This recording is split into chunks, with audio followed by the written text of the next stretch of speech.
एक मुलगी इंटरव्ह्यूसाठी गेली, इंटरव्ह्यूची परीक्षा पास झाली.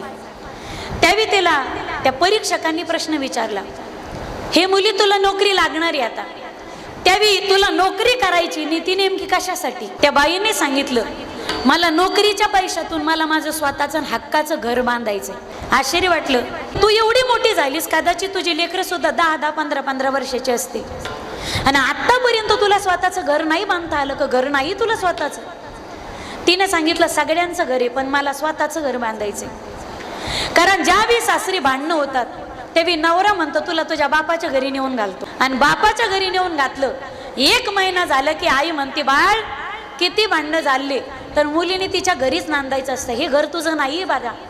4 दिवसासाठी माहेरी आली तर चालतं, पण पोरीनं कायमचं बापाच्या घरी राहायचं नसतं. माहेरी गेली की आई म्हणते, तू नवऱ्याच्या घरी जा.